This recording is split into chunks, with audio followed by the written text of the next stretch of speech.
Welcome to Sports News. African champions Nigeria moved up one place to number 44 in the latest FIFA rankings. But the position of the Super Eagles on the continent wasn't affected as they remained in 6th spot. Côte d'Ivoire continued their dominance as the best football playing country in Africa.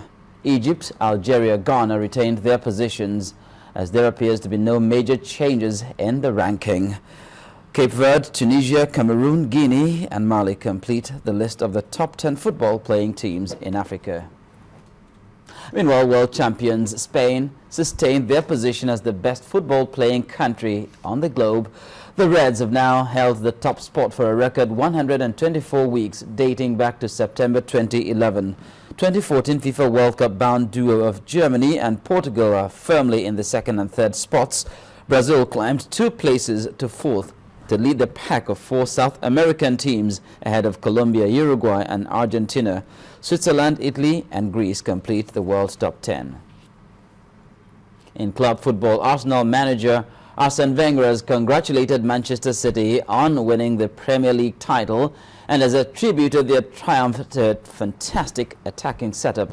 City hold a 2-point advantage over Liverpool heading into the final day of the season and need only 1 point from their game at home to West Ham to seal the championship. Although Liverpool still has a mathematical chance of overhauling the Citizens, the Gunners' boss reckons only a miracle can prevent Manuel Pellegrini's men from being champions. In tennis, Rafael Nadal reached the quarterfinals of the Madrid Open with a straight sets win over Jarko Nieminen. The Spanish defending champion and world number 1 outclassed the Finn 6-1, 6-4 in 80 minutes. Nieminen, ranked 57th in the world, has never beaten the 27-year-old Nadal in 8 matches. Nadal next faces 6th seed Tomas Berdych of Czech Republic, who beat 12th seed Grigor Dimitrov 3-6, 6-3, 6-2. 10th seed Kei Nishikori of Japan defeated 8th seed Canadian Milos Raonic 7-6, 7-6.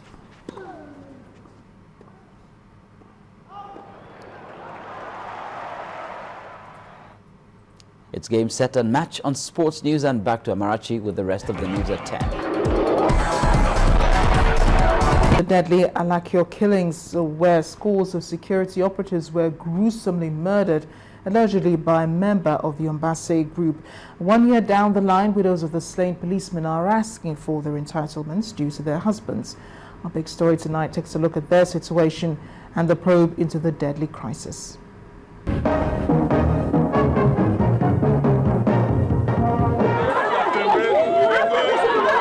Tears and sorrow leading to intense rage, which took over Nasarawa State last year, May.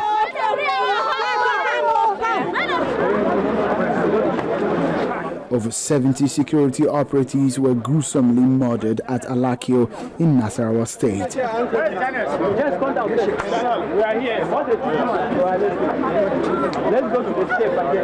The angry widows of the slain officers could not take the incident when it happened last year. The pains were unbearable as they cannot imagine how gloomy the future may be at the sudden deaths of their husbands. Let Morgan for me so that I'll take Morgan to village. Give us our husbands' bodies to bury. That's what they asked for at that time. But what they get is perhaps rejection and the burden of the responsibilities left behind by their spouses.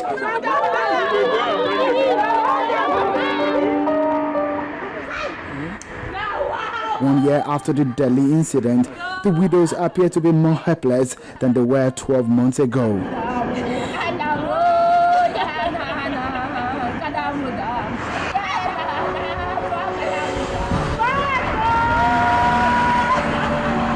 The tearful women camped outside the police office in Akwanga local government area of the state.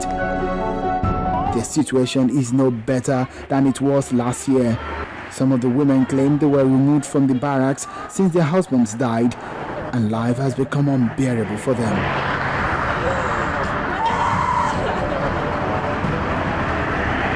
More agonizing is that they have been denied the entitlements meant for them, not even once for their late husbands. President Goodluck Jonathan is that let him give us is it let him help us, we and our children, or you should create job opportunity for us. Things is very difficult for us to do because it's not easy.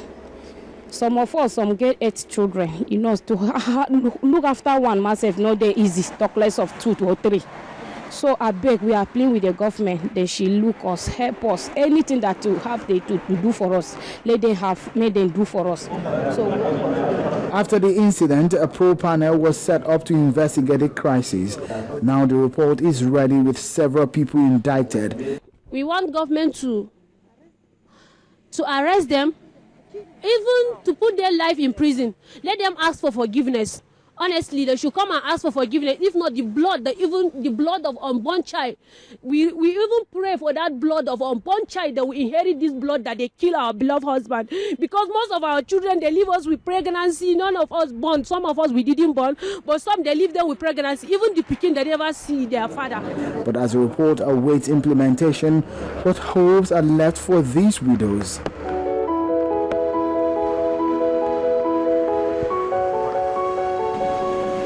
Assure every citizen of Nassau State that the implementation of our white paper has commenced.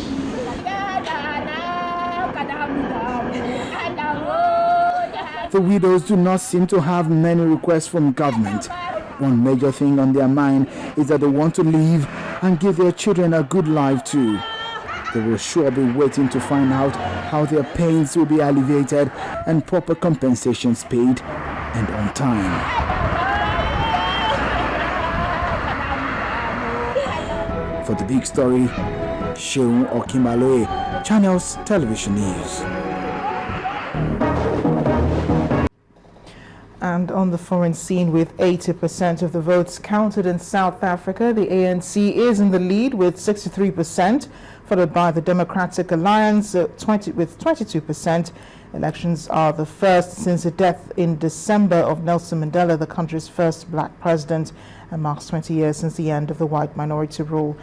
The ANC's victory returns President Jacob Zuma for another 5-year term, despite allegations of corruption in the build-up to the election, after an independent inquiry found he had unduly benefited from an expensive government-funded upgrade to his private residence.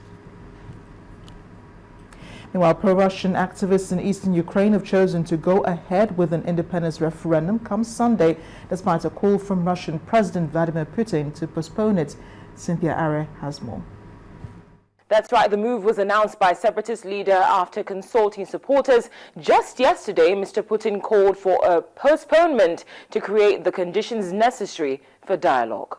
For now, Ukrainian authorities say they will disregard the results and that anti-terror operations will continue. Then there's been a large explosion in the northern Syrian city of Aleppo, and it's destroyed a hotel and several other buildings. Rebel fighters are believed to have detonated a bomb placed in a tunnel beneath the Carlton Citadel Hotel near the city's medieval citadel and market. Also today, according to a UN report, both sides in South Sudan's conflict have committed crimes against humanity, including mass killings, sexual slavery, and gang rape. The report also says the widespread and systematic atrocities were carried out in homes, hospitals, mosques, churches, and UN compounds. It has called for those responsible to be held accountable. And during day 28 of the Oscar Pistorius trial, it heard evidence on when Reeva Steenkamp may have eaten her last meal. A witness who's an anesthetist described when a stomach is likely to be emptied after eating. She said the prosecution's arguments that Ms. Steenkamp's stomach would have been empty if she ate, when Mr. Pistorius said she did, was pure speculation. And those are the top stories on the foreign scene. And the main news again, the World Economic Forum on Africa has opened in Abuja.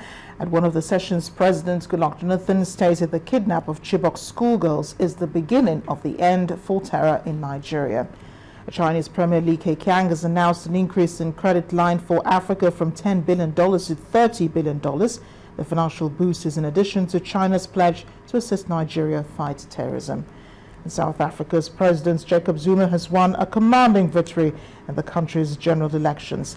The president's party, the ANC, scored 62% of the vote to emerge winner.